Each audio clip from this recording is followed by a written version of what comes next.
This news update is brought to you by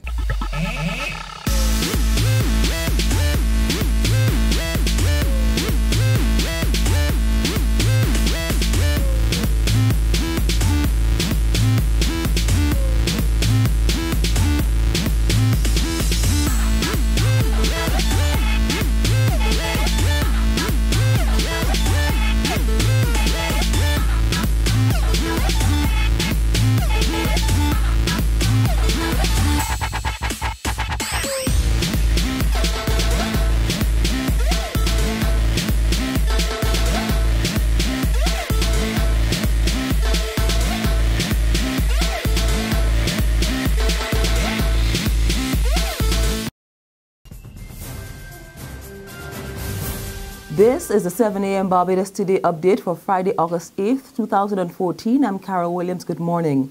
Government's fiscal consolidation program may not succeed due to lack of confidence.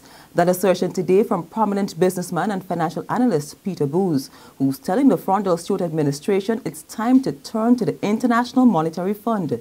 Speaking to Barbados Today, Booz said the country is facing very serious problems and needs to adopt a more credible structural adjustment program. We are in a very deep, troubling problem, and unless we attack it in a very strategic way, which deals with all of the fundamental issues in a structured, organized way, with everybody understanding where we're trying to head, then it seems to me that it's very unlikely what we're doing is making things worse rather than better.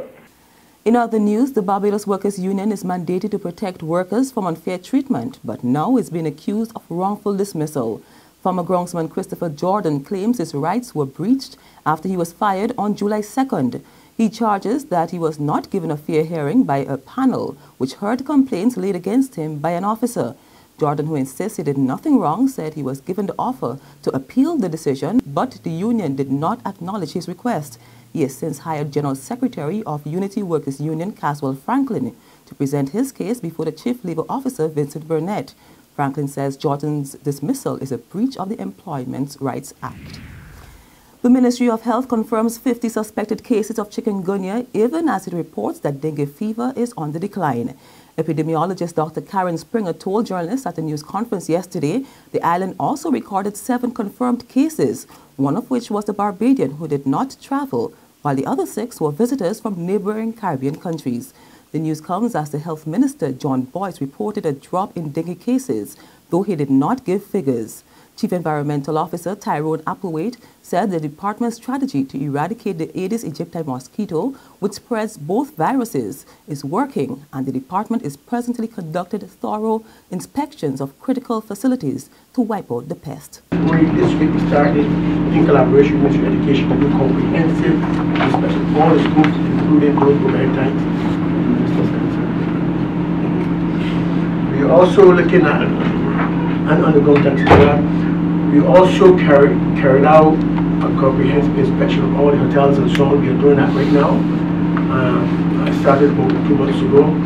In addition to that, we are also inspecting all of the medical facilities in Barbados where people may be going to and they present any signs and symptoms. The police are on the hunt for 2 men in connection with serious criminal matters. They are 20-year-old Romario Antonio Clark of Gardenland Country Road, St. Michael, and 18-year-old Rashane Anil Blenman of Fitz Village, St. James.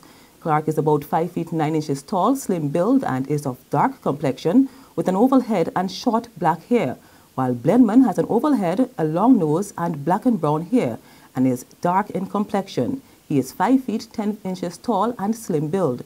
Clark and Blenman are advised that they can present themselves to the police, accompanied by a lawyer or a family member.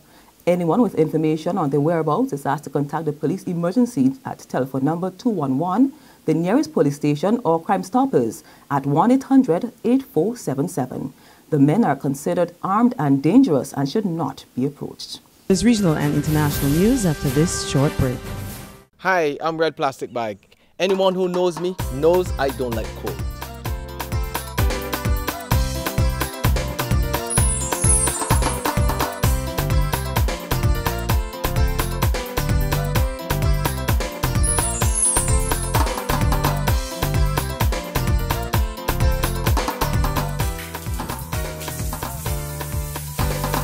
Sunshine reigns in my country. I love it.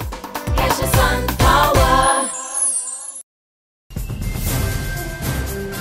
To Jamaica now, where the country recorded its first local cases of the chikungunya virus. Health Minister Dr. Fenton Ferguson says 2 people who had no travel history outside of Jamaica tested positive for the mosquito-borne disease. Kingston had previously recorded 2 cases in which the patients had traveled to chikungunya-infected countries. Dr. Fenton says measures have been implemented at a commercial office where one of the newly infected people works, as his ministry stepped up its measures to eliminate the mosquitoes.